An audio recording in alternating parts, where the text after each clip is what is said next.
Hatib sampaikan nantinya. Jika berkenaan pada hati kita, jadikanlah suatu dan jika tidak berkenaan, silahkan buang jauh-jauh ketika kita melangkahkan kaki nantinya. Amal dihormati itu semua bahagia. Kesempatan pagi ini, Hatib tidak akan lagi menyampaikan bagaimana sebenarnya indahnya bulan suci Ramadan, bagaimana sebenarnya indahnya Idul Fitri. Kenapa? Karena sudah banyak para ustadz, pendai dan ulama menjelaskan tentang hal tersebut. Ketika berkhutbah, baik Jumat, baik pun bulan suci Ramadan, selalu memberikan manisnya ataupun nyerinya ajab ketika bagi manusia. Maka pada pagi yang berbahagia ini, insya Allah, Hatib akan sedikit mengulang kaji tentang sebab musabab cemburunya Nabi alaihi salam kepada umat Nabi Muhammad. Ini yang akan kita bahas. Ternyata dahulu kala Nabi besar alaihi salam mempunyai rasa cemburu kepada umat Nabi Muhammad. Bayangkan seorang Rasulullah, seorang Rasulnya Allah Subhanahu wa Ta'ala cemburukin kita umat manusia Islam pada saat ini. Apa sebab? Karena ada beberapa sebab. Ketika Nabi Adam alaihi salam melakukan maksiat, ajab Allah ketika itu juga datang. Namun ketika umat Nabi Muhammad pada saat ini melaksanakan maksiat, ajabnya tidak dipertunjukkan oleh Allah Subhanahu wa Ta'ala. Kepani bahasa gayo ini? Nggih, berguna. Karena besilu ngejarang bahasa gayo itu kan mimahping geraran di bahasa rujuk tuyu. Maka hati akan berusaha memberikan pemahaman. Kenapa umat Nabi Adam, kenapa Nabi Adam alaihissalam merasa cemburu kepada umat Nabi Muhammad? Pertama, ketika Rasulnya Allah Nabi Adam alaihissalam bermaksiat di surga diakibatkan memakan satu buah khuldi, maka seketika itu Allah Subhanahu wa Ta'ala langsung dengan keseketika menelanjangkan Nabi Adam bersama pasangannya. Namun sebaliknya, ketika kita pada saat ini melakukan maksiat kemarin dan dahulu kala, melakukan banyak dosa yang kita berbuat, adakah Allah Subhanahu wa Ta'ala menelanjangkan manusia? Tidak ada manusia. Tidak ada satu manusia pun yang kita lihat telanjang di muka kita diakibatkan dosa. Sebab yang utama, Nabi Adam ketika melakukan kesalahan, seketika itu ajab Allah Subhanahu wa Ta'ala. Namun ketika umat Nabi Muhammad SAW melakukan kesalahan, ajabnya tidak ditunjukkan oleh Allah Subhanahu wa Ta'ala. Sebab pertama. Sebab yang kedua, kenapa Nabi Adam cemburu kepada pengikut setia Rasulullah SAW ataupun umat Nabi Muhammad? Penyebab yang kedua, ketika Nabi Adam melakukan maksiat kepada Allah Subhanahu wa Ta'ala 360 tahun baru terima taubatnya Nabi Adam ketika Nabi Adam alaihissalam dipisahkan selama 360 tahun, di mana Nabi Adam alaihissalam dipisahkan ke negeri India, kemudian istrinya dipisahkan ke negeri Jeddah. Baru diterima taubat Nabi Adam setelah 360 tahun ketika Nabi Adam sudah berada di negeri Mekah. Bayangkan kaum muslimin, andai kata kita hendak bertobat kepada Allah Subhanahu wa Ta'ala, haruskah pergi ke Mekah? Tidak. Dimanapun, kapanpun ketika umat Islam hendak bertobat, innahu kana tawwaba, pintu taubatnya Allah Subhanahu wa Ta'ala tetap terbuka. Tidak harus ke Mekah. Dimanapun, kapanpun kita ingin bertobat kepada Allah Subhanahu wa Ta'ala, janji Allah menjanjikan, dimanapun umat Nabi Muhammad bertobat, insya Allah diterima Allah Subhanahu wa Ta'ala. Sementara Nabi Adam alaihissalam ketika melakukan maksiat, melakukan dosa kepada Allah Subhanahu wa Ta'ala, 360 tahun, bayangkan kaum muslimin, taubatnya baru diterima ketika ia sudah berada di negeri Mekah. Namun alangkah anehnya, banyak umat Islam yang enggan bertobat secara sempurna kepada Allah Subhanahu wa taala. Ini maaf Bu, maaf hadirin sekalian. Walaupun pakaian yang kita gunakan pada saat pagi ini berwarna putih, walaupun pakaian yang kita gunakan pada pagi ini berharga puluhan juta mungkin, atau sebaliknya, walaupun sajadah yang kita gunakan pada saat ini mungkin berharga 10.000, belum tentu yang menggunakan puluhan juta itu diterima Allah Subhanahu wa taala akan ibadahnya. Sebab apa? Inna Allah la yanzuru ila suwarikum wa ila ajsamikum, walakin Allah yanzuru ila qulubikum. Wahai manusia, sesungguhnya Allah Subhanahu wa taala tidak akan pernah melihat, Bu, walaupun mukena yang ibu gunakan itu berwarna pinkah, hitamkah, merahkah, barukah ataupun sudah tua sekalian, Allah Subhanahu wa taala tidak urus. Begitu juga kaum bapak. Mungkin ada yang sedang melaksanakan salat menggunakan kaos oblong, atau menggunakan ridho, atau menggunakan kopiah, atau menggunakan baju jas, atau menggunakan kemewah-mewahan selainnya yang dilempelkan kepada badannya. Allah tidak peduli. Apa yang Allah Subhanahu wa taala nilai? Walakinnallaha yanzuru ila qulubikum. Allah Subhanahu wa taala hanya melihat bagaimanakah sebenarnya hati manusia tersebut.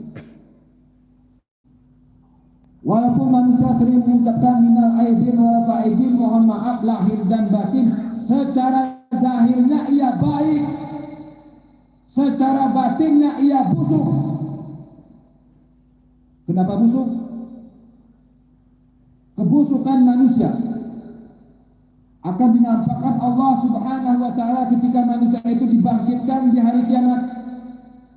Bu, ini maaf jika menyinggung. Ada beberapa jenis manusia yang dibangkitkan dari kuburnya. Ketika dibangkitkan, wajahnya diganti dengan wajah binatang. Ada yang mirip babi, ada yang mirip monyet, ada yang wajahnya mirip kerbau. Apa sebab? Kenapa Allah Subhanahu wa taala mengganti wajah kepala manusia tersebut? Pertama, ketika kaum ibu wanita yang sering berhias diri, memamerkan auratnya kepada manusia yang lain, ketika mati esok dibangkitkan di hari kiamat, kepalanya akan diganti dengan kepala babi. Maaf Bu, maaf. Kenapa hatinya sepertinya kasar? Bukan kasar. Ketika manusia diperintahkan satrul aurat bilibasin tahirin, wahai kaum wanita, tutup auratmu. Jarang ada manusia yang senang menutup auratnya. Ini kaum ibu. Terkadang-kadang ketika menggunakan jilbab hanya ketika pergi pengajian, sampai di penasah, jilbab putih lambang kesucian. Pulang dari sini ternyata yang membacakan syairnya tidak berjilbab, sama saja bohong. Maka catatan yang pertama, jika kaum ibu ingin kepalanya tidak ditukar dengan kepala babi, maka jangan tampilkan kemewahan, kemegahan dipamerkan kepada orang lain. Tutup aurat, jangan dipertontonkan kepada manusia yang lain. Agar apa? Agar Allah Subhanahu wa taala tidak mengganti kepala kita nantinya di hari kiamat dengan kepala babi. Dan jenis yang kedua, manusia dibangkitkan di alam kubur yang diganti kepala dengan kepala monyet. Ketika kaum wanita dan kaum bapak-bapak tidak menghiraukan keadaan anak yatim. Pada saat apa? Pada saat hari yang suci ini. Bu, Pak, saya yakin ibu-ibu senang kepada anaknya. Memberikan pakaian yang mewah, 1, 2, bahkan banyak pakaian diberikan. Namun jarang manusia yang ada menghiraukan bagaimanakah sebenarnya sedihnya anak yatim. Allah Subhanahu wa taala berfirman, "Fawailul lil musallin." Celaka bagi manusia yang melaksanakan salat apabila dia sama sekali tidak pernah menghiraukan bagaimana sebenarnya keadaan anak yatim. Bagaimanakah sedihnya, Bu, andai kata anak ibu yang ibu tinggalkan di rumah sekarang sudah tidak mempunyai orang tua, sudah tidak mempunyai bapak, sudah tidak mempunyai ibu. Bagaimanakah sedihnya melihat rekan-rekannya, melihat jiran tetangganya, karib sahabatnya menggunakan pakaian yang baru. Oleh karena itu Allah Subhanahu wa taala berfirman, "Wahai manusia, jangan hanya engkau rugikan salatmu hanya karena engkau tidak menghiraukan beberapa anak yatim yang ada di sekitarmu." Kaum muslimin, kaum muslimat, sidang jamaah salat Idul Fitri yang dirahmati Allah. Namun ada juga banyak manusia yang senang memberikan sumbangan kepada anak yatim, kepada fakir miskin.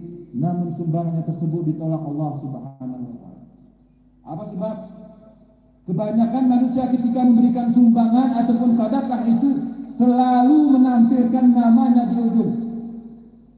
Aman Polan 500.000. Yang dikatakan Aman Polan itu bersedekah tidak perlu menyebutkan nama. Jika menyebutkan nama itu pamer namanya, bukan sedekah.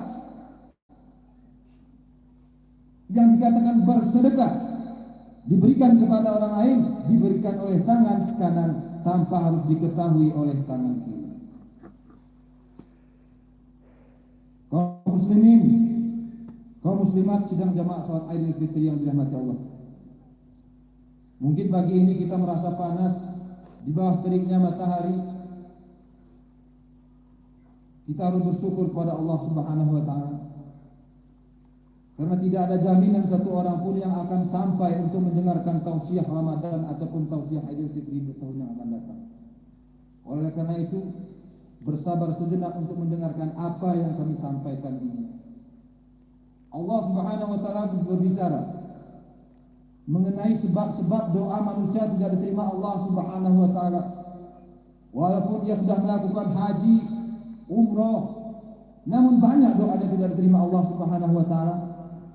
Apa sebabnya? Sebab yang pertama, ketika manusia mengetahui Allah Subhanahu wa taala, namun manusia tersebut tidak mau melaksanakan apa yang diperintahkan Allah. Orang Islam itu tahu Allah Subhanahu wa taala itu ada. Namun jarang manusia yang betul-betul berbakti.